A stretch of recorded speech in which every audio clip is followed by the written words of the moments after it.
Thank you very much. Good afternoon. I just want to say we're very, very honored to be here today. And nervous. And nervous? Yes. That too, but don't remind me of that. We were living in Salt Lake City, Utah, when one day the phone rang, and it was my stepdad from Nebraska. We were asked by him and my mom if we would consider moving to Nebraska, work for their business, and learn to take it over when they decided to retire. We decided to take the opportunity, even though it meant it would be a drastic change in our life, and Gina would be leaving all of her family. I guess it's my turn, huh? We relocated to Ord in the spring of 1998, and Bradley accepted the position with Sandhills Glass and Overhead Door. Commercial residential glass that his stepfather started in 1994.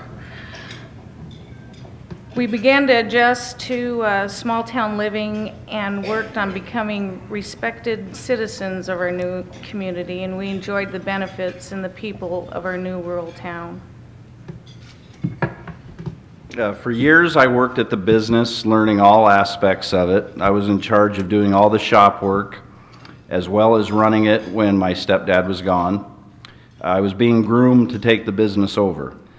Gina also worked part-time there, learning the administrative side of the business, from everything of purchasing materials, inventory, talking to customers, invoicing, and how to be a sales representative. Each of us had been involved in some capacity with the business for 10 years when the unexpected happened. Brad's stepfather in 2007 had a heart attack and died. We had no transition plan in place at the time of his death and had no idea what to do. So we went and talked to the lawyer that was handling my stepdad's estate, as in the documentary there. And his words were, lock the door and go find another job. We were devastated. My stepdad's partner in the corporation did not want to continue operating the business, and he wanted to sell and dissolve the corporation. So after almost 15 years in business, Sandhills Glass and Garage Doors Overhead Door was closed, and I had no job. Obviously, it was a very confusing and dark time, but we weren't going to go down without a fight. All that time and sweat we had invested in that business was not going to go away that easy. We began learning about and putting together a business plan and pursuing options to purchase the assets of the former business. I visited our local Chamber of Commerce and Economic Development, who obviously were huge supporters of local entrepreneurs, helping them develop their business dreams. They had a revolving loan fund that we applied for and received that gave us part of the money that we needed. Next stop was our local bank. After several meetings and checking and double checking our projections and our forecasts, they agreed to write us a loan so we could purchase the assets of the business. But at the last moment, they informed us that they would only borrow us a percentage of the money needed, stating they wanted us to inject some of our own money into the business. I remember him saying it's going to mean more to you that way. That was fine and dandy, but I didn't have it.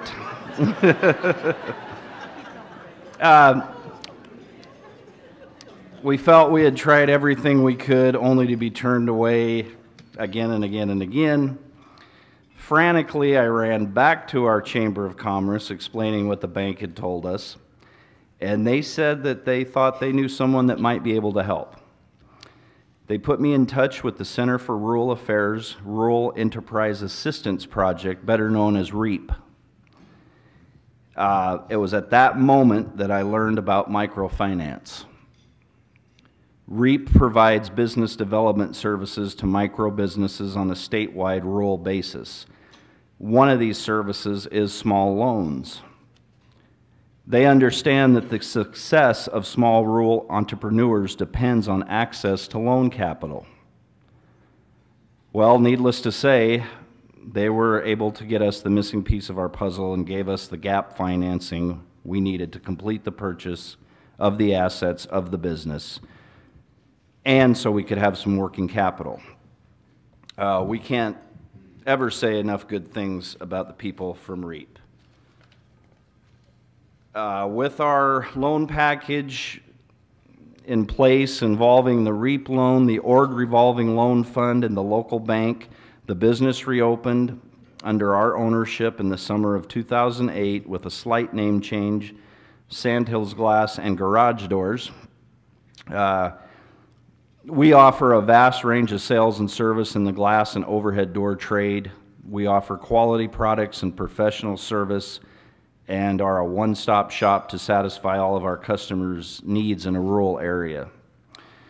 Our customers range from individuals needing a small piece of picture frame glass to residential and commercial property owners looking to improve their dwellings with attractive, energy-efficient storefront windows and garage doors.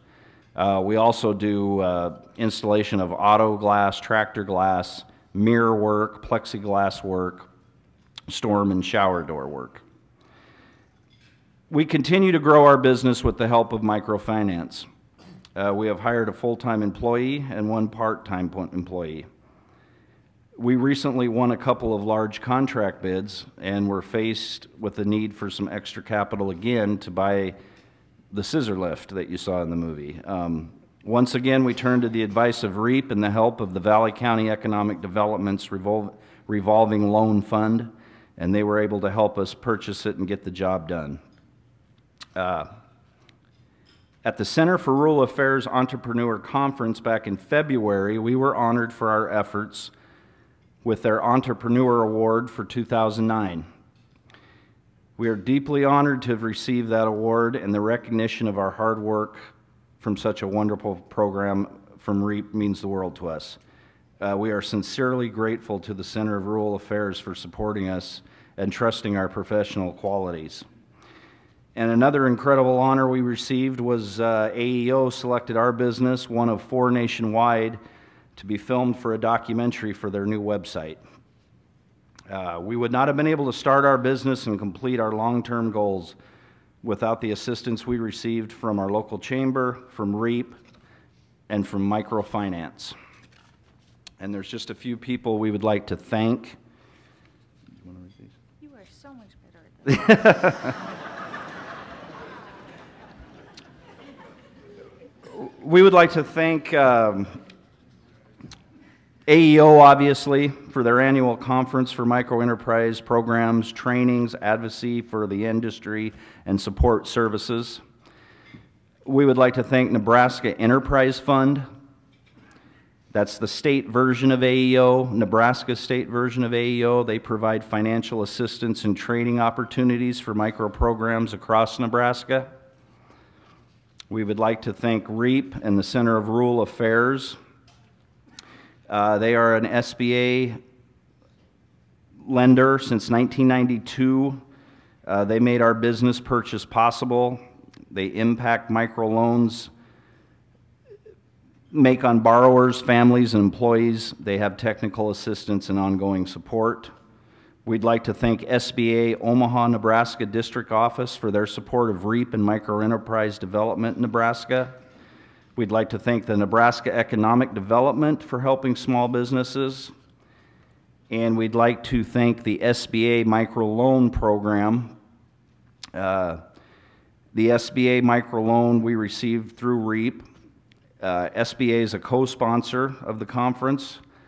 They provide funding for technical assistance and support of microenterprise programs across the country.